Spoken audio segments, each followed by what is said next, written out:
ठीक है, तुम्हारा नेक्स्ट टॉपिक जो लास्ट बचा हुआ टॉपिक है कोरिलेशन के चैप्टर में, that is correlation in case of group data.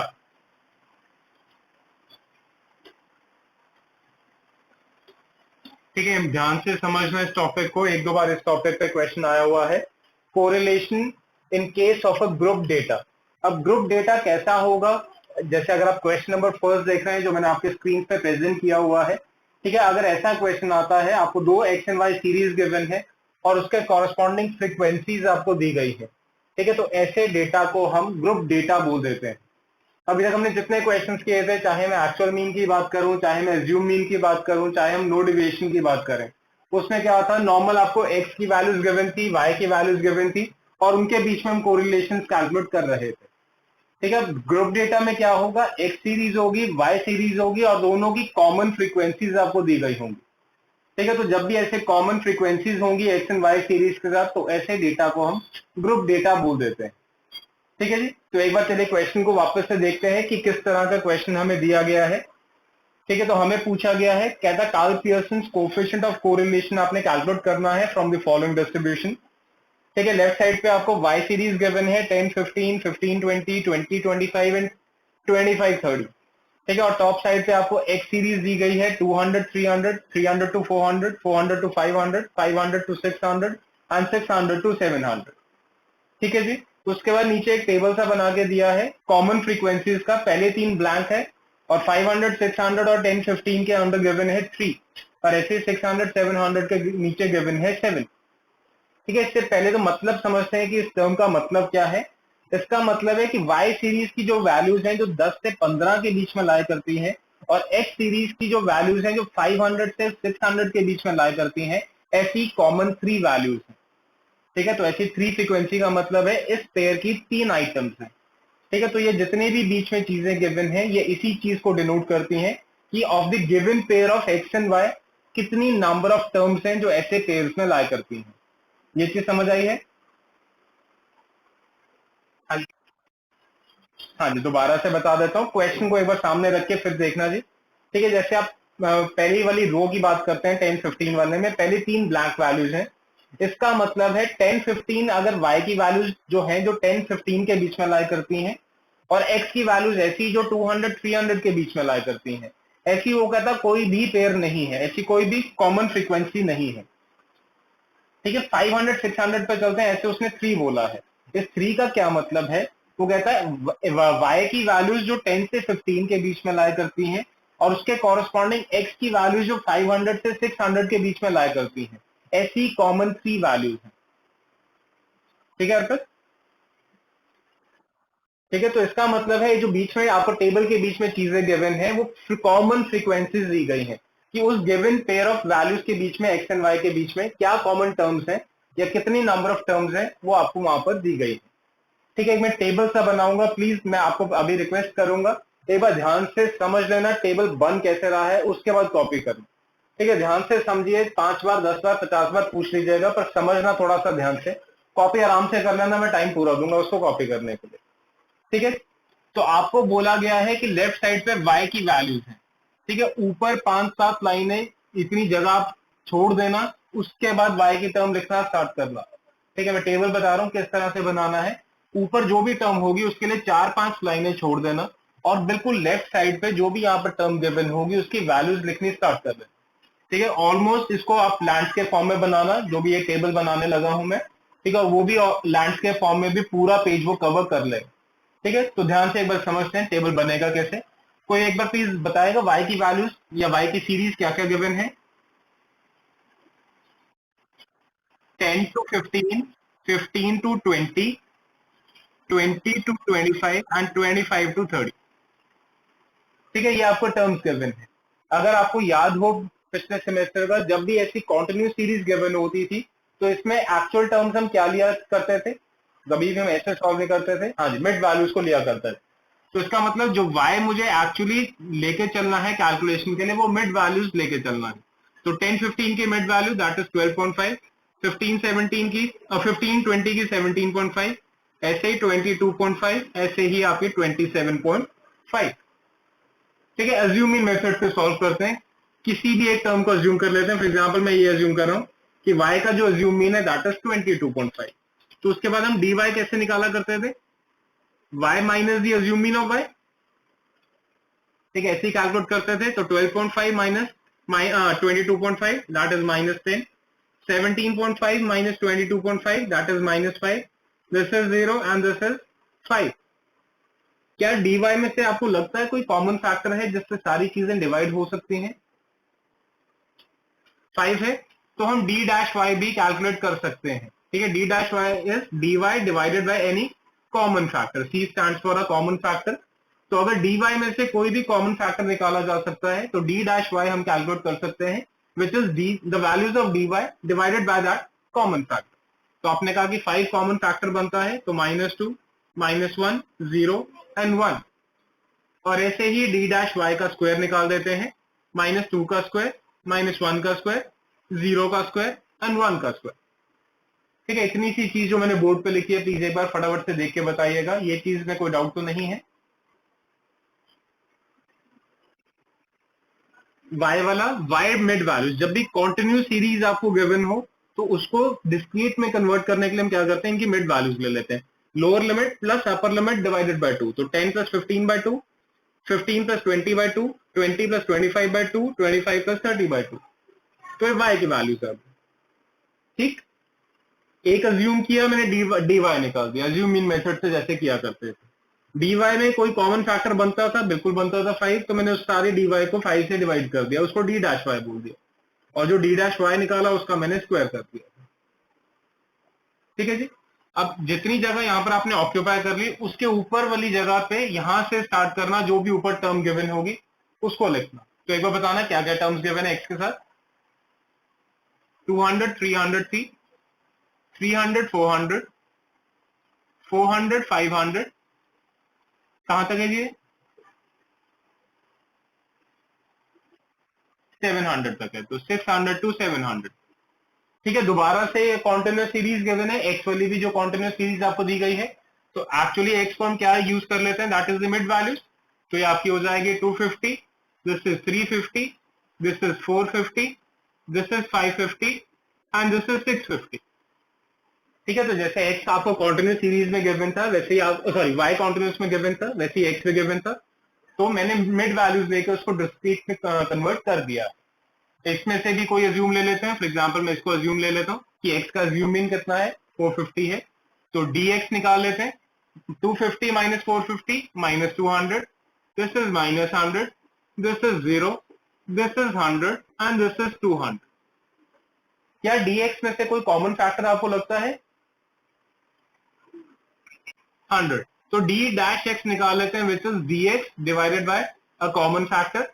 तो -2, -1, 0, 1 एंड 2। ठीक है जी, और इसका जैसे d डैश y का स्क्वायर किया था, वैसे ही d डैश x का स्क्वायर कर लेते हैं। -2 का स्क्वायर, -1 का स्क्वायर, 0 का स्क्वायर, 1 का स्क्वायर एंड 2 का स्क्वायर। देखना प्लीज, ये चीज क्लियर है? ठीक है, चले तो अब इसका टेबल बनाते हैं, अब कंप्लीट करते हैं एक्चुअली।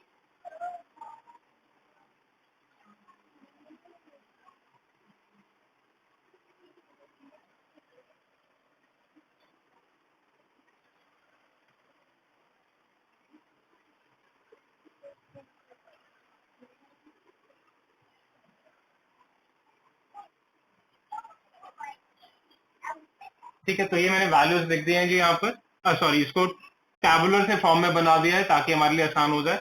अब जो इसकी फ्रीक्वेंसीज गिवन थी क्वेश्चन में, एक बार मुझे पहली रो से बताना स्टार्ट करना। पहली 3 शायद 0 थी, उसके बाद 3 था शायद, और लास्ट वाली वैल्यू क्या थी? 7। सेकंड रो की वैल्यूज बता दीजिएगा। 4 9 4 एंड 3, ओके। 7 6 12 5 and 0, 3 10 19 8 and 0। ठीक है, जितना ही टेबल अभी मैंने यहाँ बोर्ड पे बनाया प्लीज इसको देख के बताइए, यहाँ पर कोई डाउट है तो मैं एक बार वापस से आपको समझा देता हूँ। ठीक है, तो यहाँ पर ये जो क्वेश्चन की फ्रीक्वेंसी थी वो मैंने लिख दी है। अब यहाँ पर एफ लिखते हैं और यहाँ पर एफ लिखते हैं। ठीक है, यहाँ वाला जो एफ है वो क्या है, रो वाइज फ्रीक्वेंसीज का टोटल। तो 0 + 0 + 0 + 3 + 7 10 हो गया, पहली रो का टोटल कर दिया फ्रीक्वेंसीज का सिर्फ, ये 10 हो गया। सेकंड का चलते हैं 4 + 9 13 + 4 17 + 3 20। अगले में चलते हैं 7 13 25 30। ठीक है, 3 13 ये आपका 32 एंड दिस इज 40। ठीक है, तो रो वाइज मैंने फ्रीक्वेंसीज का टोटल किया और यहां पर लिख दिया। सेम ऐसे अब कॉलम वाइज करते हैं। ठीक है, column wise frequencies 0 0 7 and 3 that is 10 6 4 10 and this is 20 9 21 and this is 40 7 12 and this is 20 7 and 3 this is equal to 10। ठीक है, तो सबसे पहली चीज मैंने क्या की, मैंने रो वाइज फ्रीक्वेंसीज का टोटल और कॉलम वाइज फ्रीक्वेंसी का टोटल लिख दिया है और यहां पर सिग्मा एफ बोल देते हैं। चाहे आप रो वाइज टोटल करिए चाहे आप कॉलम वाइज टोटल करिए वो सेम आएगा। देख लेते हैं 30 70 90 100 10 30 60 एंड 100। ठीक है, फ्रीक्वेंसीज का टोटल रो वाइज करिए या कॉलम वाइज करिए, दोनों साइड से टोटल आपका सेम आएगा। देखिए ये चीज समझ आई है, सिंपल सी चीज। हर बार एवरी क्वेश्चन में ये चीज सेम होगी, नहीं होती तो कहीं आपने कैलकुलेशन एरर कर दिया या कॉपी करने में गलती कर दी, गलत वैल्यू लिख दी इधर उधर। टोटल नंबर ऑफ टर्म्स है, फॉर एग्जाम्पल मैं 100 टर्म्स की कैलकुलेशन कर रहा हूँ, उसकी कॉम्बिनेशन बना रहा हूँ, तो फ्रीक्वेंसी के फॉर्म में कहीं भी लिखूं होंगी तो 100 ही, ऐसे फ्रीक्वेंसी लिखूं या ऐसे को फ्रीक्वेंसी लिखूं, है तो दोनों की कॉमन फ्रीक्वेंसीज है तो हमेशा 100 ही बनेंगी, या जो भी वैल्यू है मतलब टोटल दोनों साइड से सेम ही बने। ठीक है जी, चलिए तो सिंपल सा काम किया मैंने, पहले फ्रीक्वेंसी का आंसर निकाल दिया। ठीक, उसके बाद क्या करते हैं, पहले मैं राइट साइड वाला टेबल बना रहा हूं, एफ इंटू, यहां पर अगर x होगा तो x बोल देंगे, y होगा तो y बोल देंगे। ठीक है, जरूरी नहीं कि हर बार इधर ही y होगा और इधर ही x होगा, इधर x इधर y भी हो सकता है। तो जो भी यहां पर इसके सामने ये टर्म है, जैसे यहाँ d डैश y है तो हम क्या करते हैं f into D dash Y यहां पर कैलकुलेट करते हैं। ठीक है, f और इसके सामने जो d डैश y है उससे इसको कैलकुलेट करते हैं। तो 10 इंटू -2 दिस इज -20।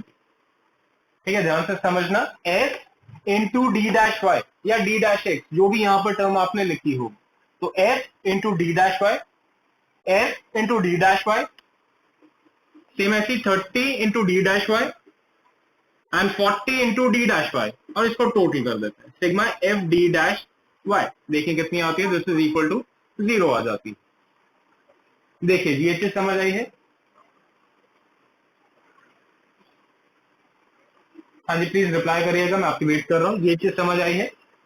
तो f into corresponding D dash x या डी डैश वाई जो भी आपने लिखा होगा उससे आपने इसको मल्टीप्लाई करना है। नेक्स्ट जो आपने कैलकुलेशन करनी है f into D dash Y square. हाँ जी अनन्या, क्या मैं इस टर्म्स का स्क्वायर कर दूं तो ये चीज निकल जाएगी? क्या इस चीज का मैं स्क्वायर कर दूं तो ये निकल जाएगा?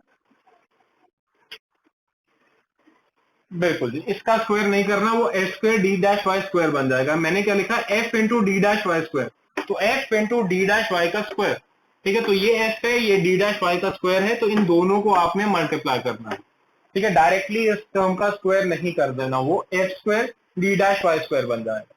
तो 10 into 4 this is 40, 20 into 1 this is 20, 30 into 0 this is 0, 40 into 1 this is equal to 40, और इसको ऐड कर लेते हैं, sigma F D dash Y का square this is equal to, ये 100 बन जाता है। ठीक है जी, क्लियर है ये चीज? अब यही सेम कैलकुलेशन अब कॉलम वाइज चलते हैं। यहां पर x है मेरे पास, तो f into D dash x, f into D dash X, तो 10 into -2 -20, 20 into -1 -20, 40 into 0 this is 0, 20 into 1 this is 20, 10 into 2 this is also 20। ठीक है, और इसका टोटल कर लेते हैं, दिस कम्स टू 0। ठीक है, और ये चीज जरूरी नहीं है कि ये एफ डी डैश और एफ डी डैश वाई ये इक्वल आए, ये बाय चांस इस क्वेश्चन में इक्वल आ गए हैं। ठीक है, इक्वल सिर्फ मैंने एफ की बात की है, बाकी कोई चीजें जरूरी नहीं है इक्वल ही हो भी सकती हैं, जैसे इस केस में गलती से आ गया है, नहीं भी हो सकती है, वहां पर उसका अपना आंसर होगा, यहाँ पर इसका अपना आंसर हो सकता है। ठीक है जी। उसके बाद नेक्स्ट हमने करना है F into D dash x का होल स्क्वायर।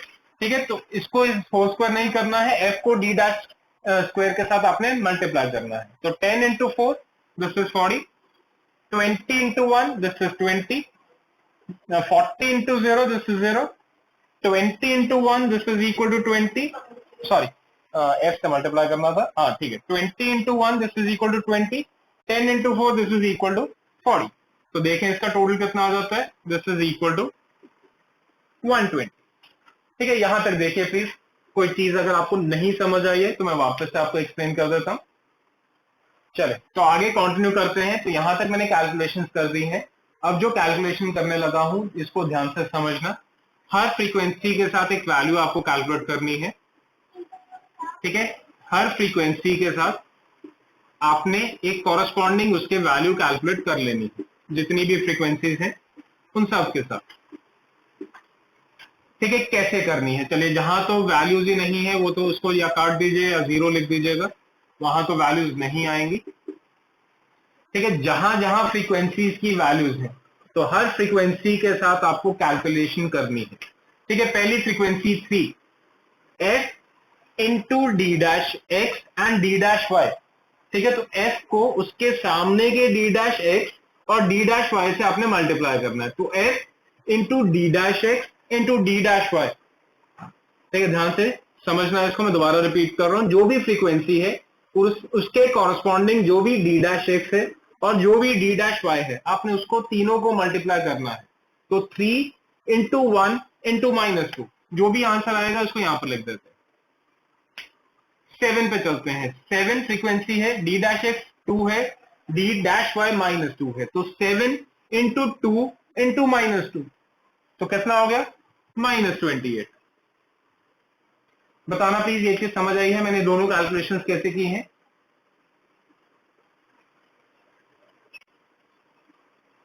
बाकी सब भी प्लीज एक बार बताइएगा, ये बॉक्स में जो मैंने वैल्यूज लिखी हैं ये समझ आई है कैसे लिखी गई हैं। चलिए मुझे 4 के आंसर कैलकुलेट करके बताएंगे, इस 4 के क्या वैल्यू होनी चाहिए है।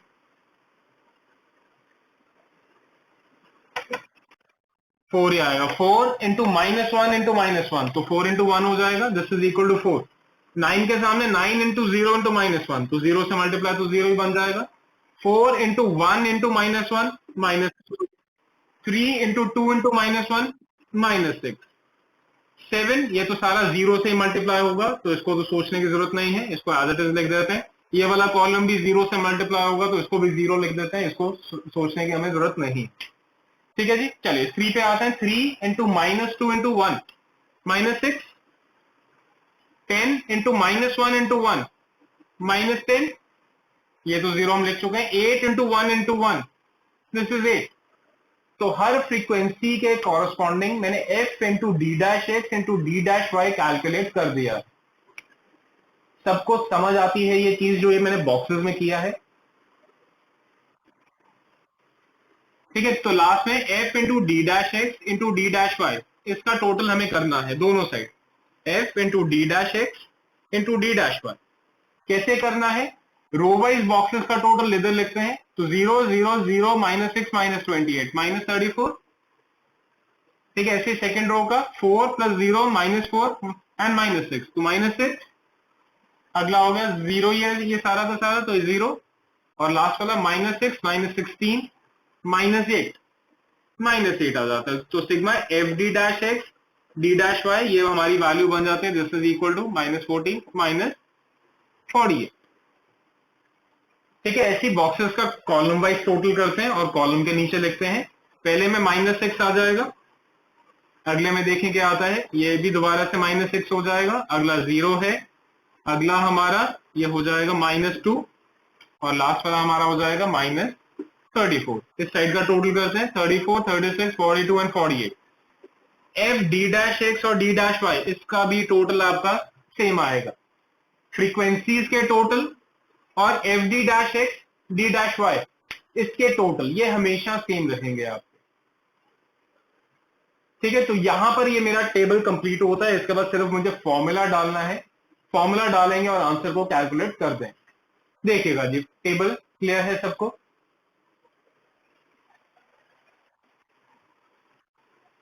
चलिए तो एक बार मैं फॉर्मूला लिखता हूं फटाफट से। कोई मुझे आर का फॉर्मूला बताएगा यूजिंग दी अज्यूमिंग।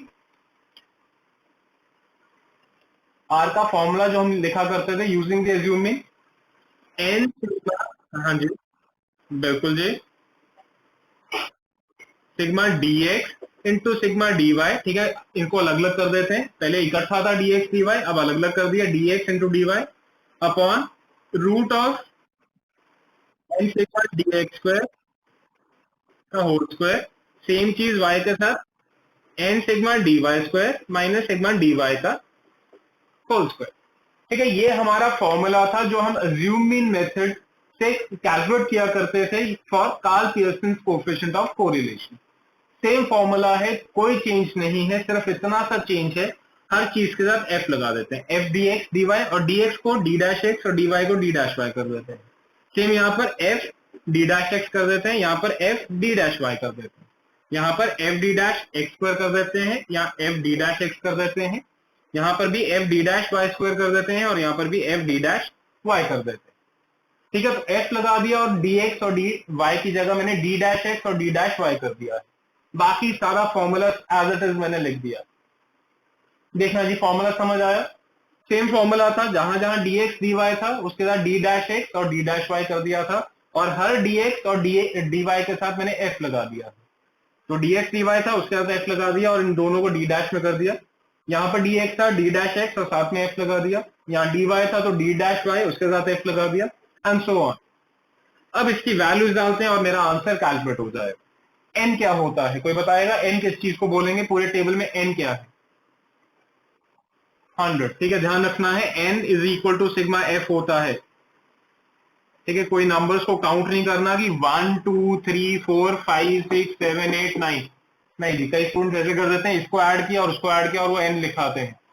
ठीक है, एन इज सिग्मा एफ, तो जो सिग्मा एफ हमने निकाला था 100, तो एन उस चीज को डिनोट करेगा, तो 100 लिखते हैं।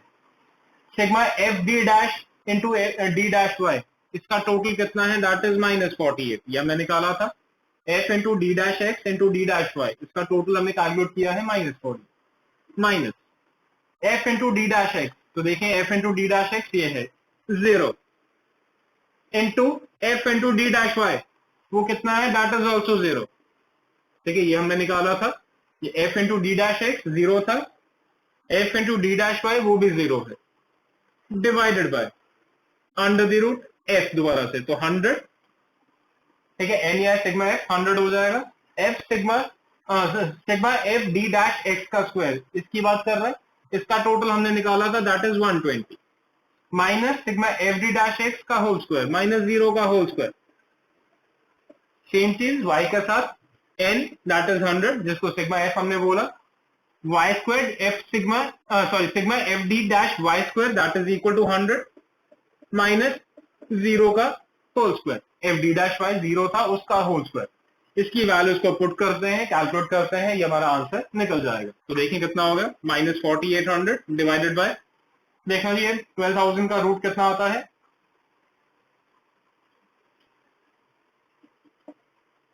12,000 का रूट देखना जी कितना आता है?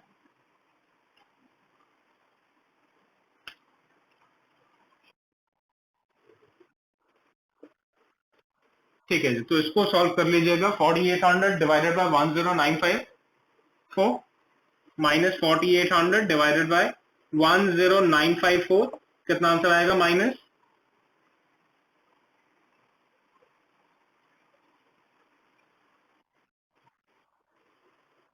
0.438। ये मेरा कोरिलेशन का आंसर कैलकुलेट हो जाएगा।